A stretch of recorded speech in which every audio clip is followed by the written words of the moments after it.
This is The Mint live on ZTN Prime, your sneak peek into the world of business, finance and economies, coming to you from Zimbabwe's capital, Harare. I'm Ibn Abunda. Let's get started. Now, coming up, as Zimbabwe works to strengthen public finance management and domestic resource use, media players are being encouraged to play their part in building a transparent and accountable society. Legal think tank Veritas recently trained journalists on how to report more effectively on the national budget in a way that promotes good governance as well as development. Delta Corporation has suffered a significant setback in its protracted legal battle with the Zimbabwe Revenue Authority after the Constitutional Court dismissed its application challenging earlier adverse court rulings regarding disputed tax assessments totaling about 74 million United States dollars. The U.S. decision to impose tariffs on South African goods is a unilateral act that is bent on weaponizing the U.S. economic power, and the move is meant to coerce South Africa to align with U.S. foreign policy, a South African scholar has said. For the first time since announcing a settlement agreement with various parties in November 2024, Accelerate Property Fund, the 50% co-owner of Fourways Malls, has said that it may be forced to write off the 800 million rand it is owed by those entities, most of which are related to Nick Georgie, whose vehicle Asparat owns the other 50% of the mall. 4 years after terrorist attacks halted a massive liquefied natural gas project in Mozambique, momentum behind the $57 billion in facilities that will export the fuel is picking up. A wool-shedding breed of sheep known as Xlana is helping to reduce the burden of care for farmers in the United Kingdom. Japan's population crisis deepened in 2024, with the number of newborns hitting a record low of just 700,000, forcing national and local authorities to promote population growth. And Industrial and Foreign Trade Associations in Germany, the largest exporter of goods to the United States among European Union countries, on Saturday warned of further escalation of the trade conflict and urged quick solutions through practical negotiations after U.S. President Donald Trump announced that 30% tariffs will be imposed on the EU as of the 1st of August 2025. Of course, we'll take a look at these stories in detail here on The Mint. The Mint will be right back. Don't go anywhere.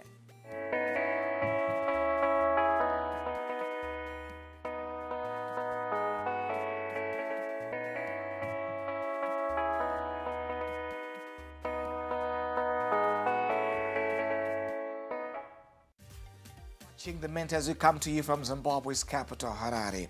Now we take a look at our stories in detail.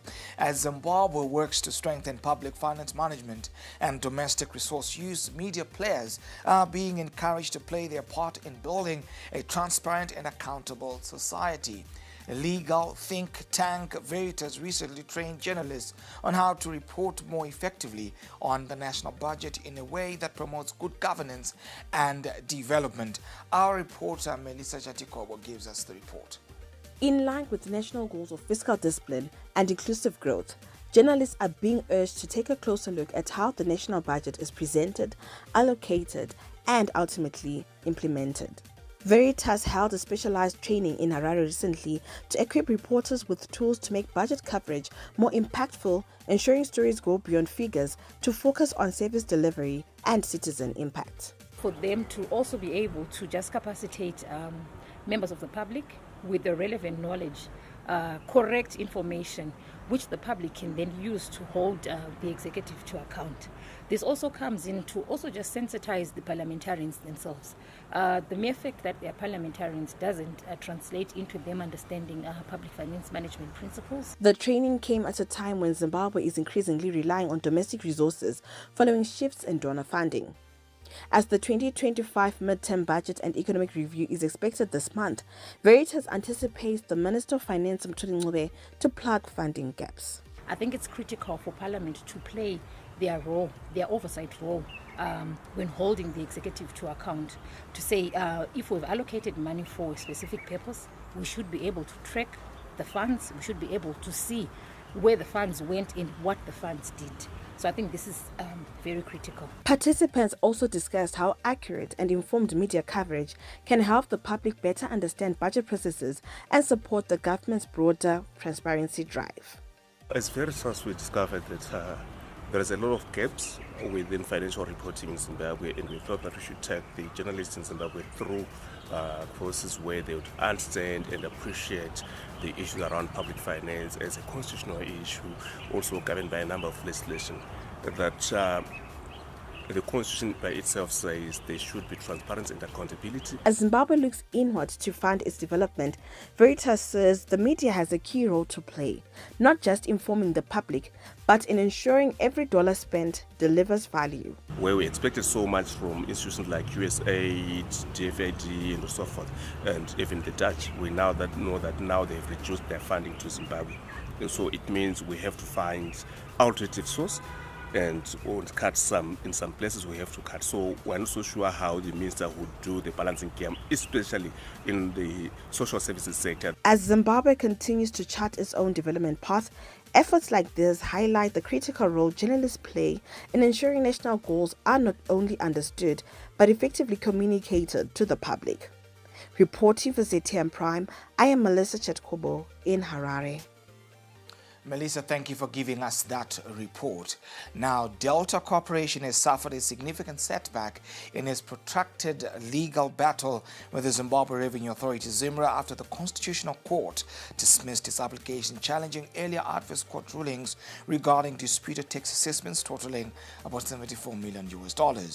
Delta, the country's largest beverages company, is contesting tax assessments issued by ZIMRA for amounts the company argues should have been payable exclusively in foreign currency.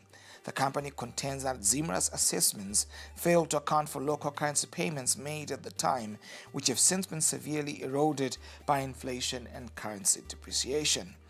The additional tax assessments were issued in November 2024, compounding those from 2022. This brought the total disputed amount to a substantial $74 million, encompassing principal tax, penalties, and interest related to value-added tax and income tax for the periods between 2019 and 2022. Despite the series of adverse rulings by the High and Supreme Courts, Delta has been pursuing appeals and legal proceedings at various levels, including the Constitutional Court and ZIMRA's internal appeal processes. By December 31, 2024, the company had already paid about $10 million under the Pay Now, Argue Later principle and existing payment plans. The company first went to the High Court to have the additional assessment declared invalid. The High Court dismissed the company's case, confirming the tax authority's position and the validity of the assessments. The High Court specifically addressed key issues including the validity of the assessments, the obligation to accept taxes in Zimbabwean dollars, and the ability to levy penalties in forex. It ruled in favor of ZIMRA on all these points, stating certain exemptions allowed to foreign currency tax payments. Delta appealed the High Court's decision to the Supreme Court, which dismissed the appeal entirely, agreeing with the High Court's findings and reasoning. The Supreme Court found that the High Court had adequately dealt with the issues raised. Now, Delta was asking the Constitutional Court for direct access. Now, time for us to take a breather after the break. South African scholar deplores U.S. tariffs, calling it weaponization of economic power. Now, the men to be right back. Don't go anywhere.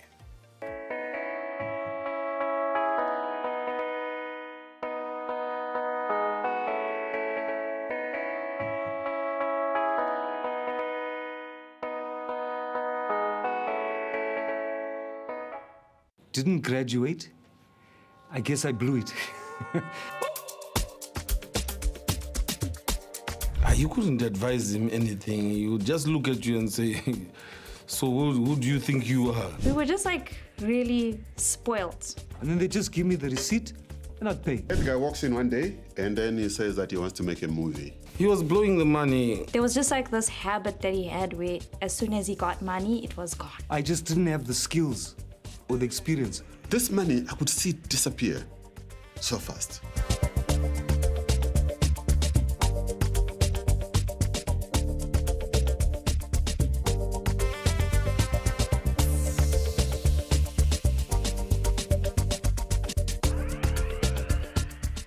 Catch exclusive interviews every weekday for candid, exciting, and thought-provoking conversations with your host, Erika Ndoro. We talk about arts, we can talk about sports, we can even talk about politics, and sometimes we venture into a nice guitaristic play.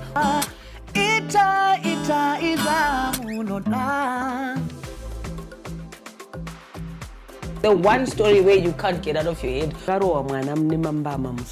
Wakatarisa munhu so Erika, like where you're sitting. Ndozongokona bata face so pasina munhu. Wakasiya music yako yo afro chakuti ndo music manje no yeMzimbabwe. And I'm sure they're still saying the same thing now. Yeah, so Shona kana kuti Chindevere kana mumwe mutauri muno muZimbabwe ndiwe iwewe. Ndiwo rupawo rwako. Ndicho chidadiso chako. Catch me, Erika Ndoro, right here on ZTN Prime every single Monday at 7 p.m. whilst we get exclusive.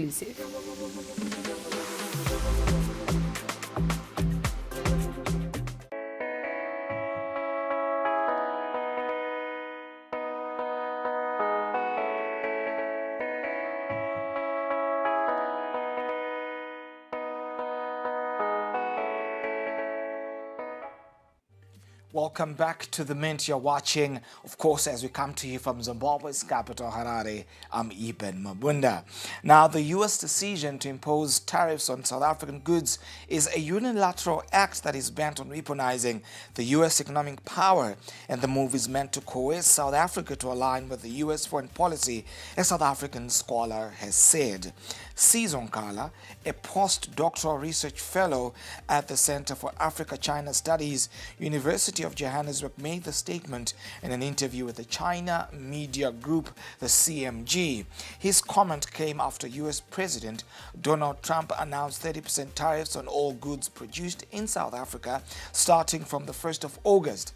Nkala said the tariff decision is politically motivated and aims to pressure South Africa into changing its foreign policy stance. These tariffs are political. It's about South Africa's foreign policy choices, and I think the US wants to undermine South Africa's sovereignty and its right to make sovereign choices on the international stage. Ngala said the U.S. is using tariffs as a tool to weaponize its economic power, and he expressed the hope for South Africa to resist the external pressure. It's a unilateral act that is bent on weaponizing U.S. economic power, and also it's meant to coerce South Africa to align with U.S. foreign policy. So I hope South Africa is able to resist this coercion by the U.S. Now, for the first time since announcing a settlement agreement with various parties in November 2024, Accelerate Property Fund, the 50% co-owner of Fourways Mall, has said that it may be forced to write off the 800 million rand it is owed by those entities, most of which are related to the Nick Georgiou, whose vehicle Aspirat owns the other 50% of the mall. The parties are a web of interrelated entities, including Azrapat, the developer of Fourways Mall, Accelerate Property Management Company, Fourways Mall Managing Agent, Fourways Precinct, the trustees for the time being of the Michael Family Trust, and Michael Nikolai Georgiou. The November 2024 agreement lapsed due to various suspensive conditions not being fulfilled within the requisite timeframe. A few months after announcing the original settlement, Accelerate told shareholders that the suspensive conditions in the settlement agreement were not fulfilled on time, and as a result, the settlement agreement is of no force and effect. In this regard, the company will engage with the various parties to the settlement agreement in order to conclude a new agreement on the same or substantially the same terms as the agreement for that settlement. On Friday, Accelerate said that although both parties have indicated their willingness to sign the new agreement has not yet been concluded as of then, and that negotiations with the related parties were ongoing. It shared two different scenarios with shareholders. Now, 4 years after terrorist attacks halted a massive liquefied natural gas project in Mozambique, momentum behind the $57 billion in facilities that will export the fuel is picking up. Total Energy and NISPA have raided contractors and signed agreements for preliminary work on projects to add capacity. In addition, the French Major's Chief Executive Officer Patrick Poyane was scheduled to meet Mozambican President Daniel Chapo on Thursday, according to people with knowledge of the matter who asked not to be identified because the information is not public. Mozambique has deployed its army, police, mercenaries, and regional armed forces to end the attacks by the Islamic State-linked insurgents, but they've not been stamped out. Fighting intensified in June, with the Islamic State claiming that would be among its deadliest singular assaults on security forces. Chapo said in an interview last week that Toto's 2021 declaration of force majeure would remain in place indefinitely if they were waiting for Cabo Delgado to be a haven. He described business as proceeding as usual in the district of Palma, where attacks occurred that precipitated shattering the project. Now, over the past few months, Toto received approval for key financing from the U.S. Export-Import Bank. Poyane has likened remaining obstacles to more a question of paperwork, while sticking to a goal to, of course, first production by 2029. Time for us to take a breather after the break. A wool-shedding breed of sheep known as Exlana is helping to reduce the burden for care of farmers in the United Kingdom. The men to be right back. Don't go anywhere.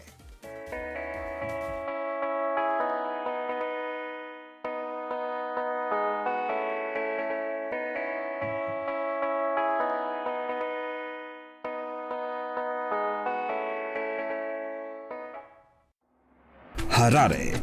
Tune into the beat. Capitalk 100.4 FM, your source for news, business, sports, fashion, and more. Experience the pulse of Harare's culture and lifestyle. Capitalk 100.4 FM, Harare's top radio station. Join the conversation with Zimbabwe's top personalities. Subscribe now for fresh and infotainment content daily. Capital 100.4 FM, Harare's heartbeat.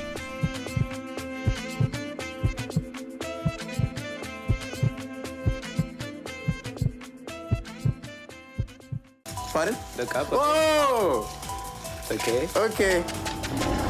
I'm Ollie J, your host and captain for this technological voyage. They say that curiosity killed the cat. Well, we say curiosity makes you swipe. Okay, there's a real big one. Oh, okay. Okay, take the elevator. Okay, that one came out of Look up.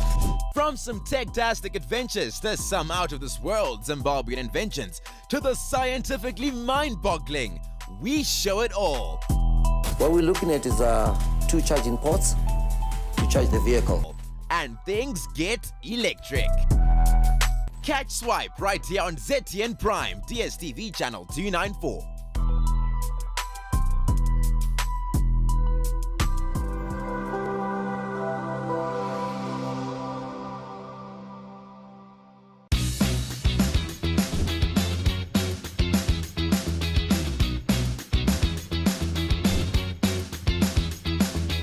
Dental checkups, experiments, games.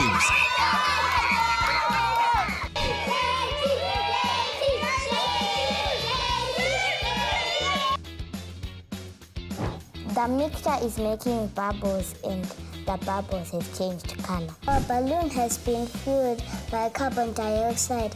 We have it all right here on Happy Sprouts. Catch us exclusively on ZTN Prime, DSTV channel 294.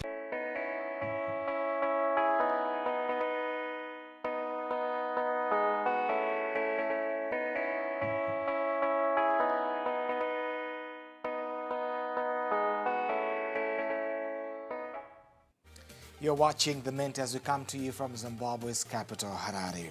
Now, a wool-shedding breed of sheep known as Exlana is helping to reduce the burden of care for farmers in the UK. Through genetic modifications, animals are able to shed their wool naturally and enables ewes to give birth without human help. To share or not to share, that is the question that shifts dominating this year's gathering of sheep farmers in rural Devon.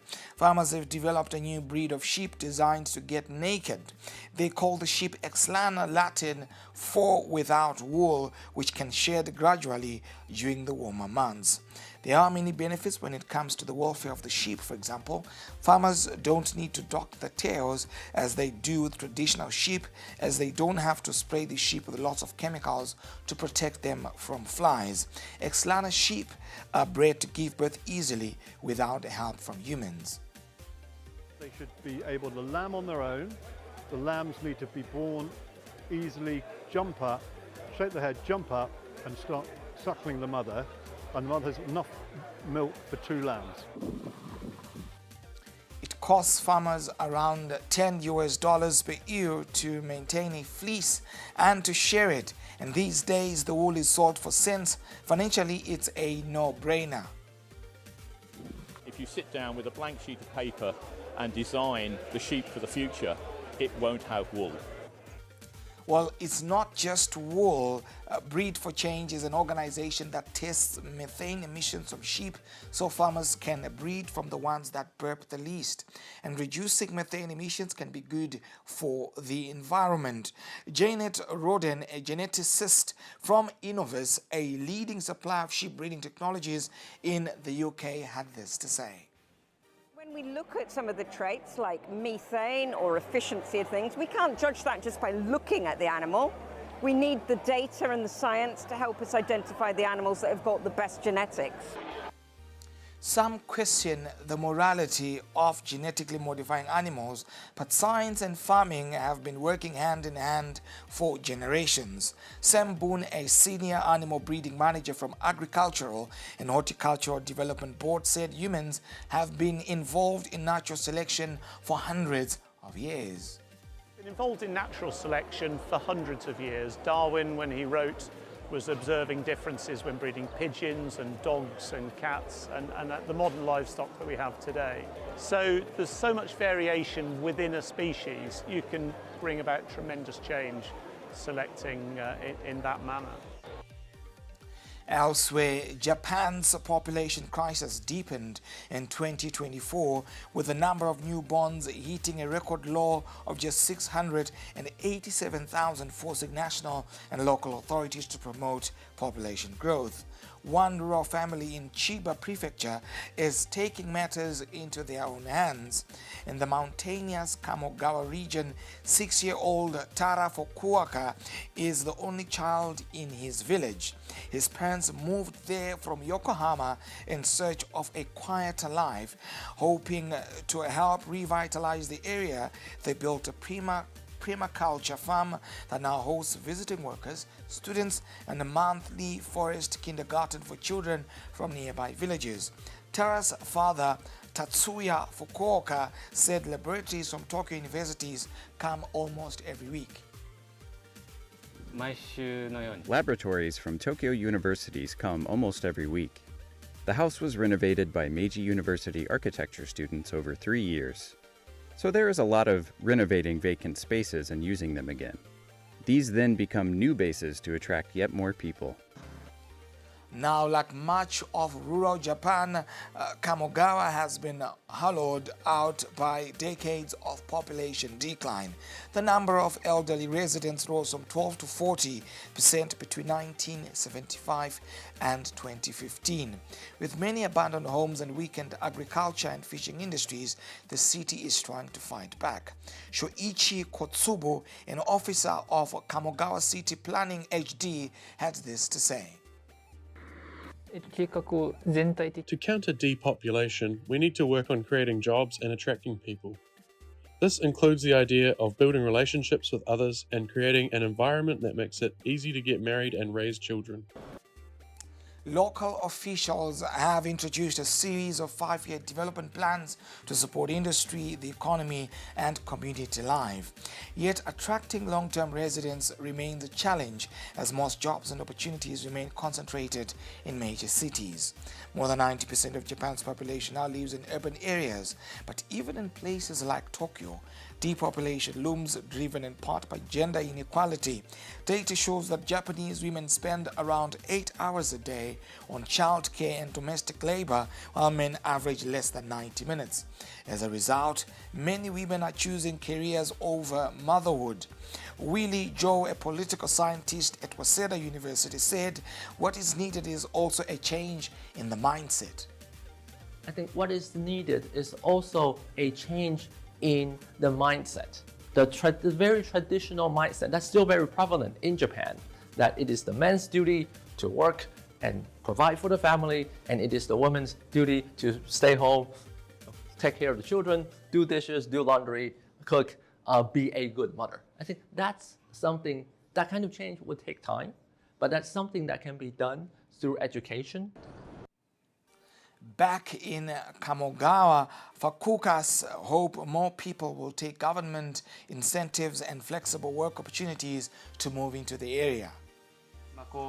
Even if they remote work jobs that are based in Tokyo, people will create more jobs here. Then various enterprises can be supported. We move on to Europe, where industrial and foreign trade associations in Germany, the largest exporter of goods to the United States among European Union countries, on Saturday warned of further escalation of the trade conflict and urged quick solutions through practical negotiations after U.S. President Donald Trump announced that 30% tariffs will be imposed on the EU as of August 1st. The German Association of the Automotive Industry said that extra costs for German car makers and suppliers are already in the billions, and the number is growing, while a further escalation of the trade conflict with the US is looming. The Federation of German Industries said in a statement that Trump's latest tariff announcement is a wake-up call for industry on both sides of the Atlantic, urging the German government, the European Commission, and the US administration to quickly find solutions and avoid an escalation.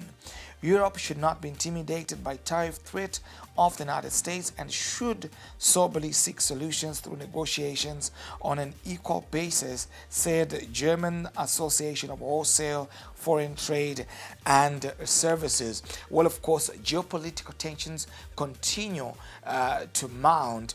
What this means is that we will continue to see a run on the price of gold where global markets are concerned. We have seen gold shoot through the roof, sailing beyond $3,000, and there are indications that for as long as these geopolitical tensions continue to be in place, we will continue to see a rise in the prices of gold. Well, of course, that would spell good news for an economy like Zimbabwe, whose income from gold has averaged over $2 billion per year over the past 2 years. And of course, there are indications of much activity where that subsector is concerned. And of note is the fact that Zimbabwe now has about 3 tons in its RBZ vault as it seeks, of course, to generate its foreign currency reserve baskets akin to other nations within the region. Well, of course, that's a wrap on The Mint this Monday afternoon.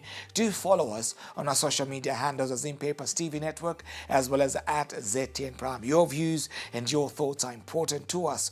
Remember to catch us every weekday at 2 p.m. Central African Time for the juiciest business stories in Zimbabwe, on the continent, as well as beyond. I'm Ibn Mabunda, the money man. Let them do what they do, what they do, what they do. When we do what we do, we mean business. Thank you for watching and have a good day.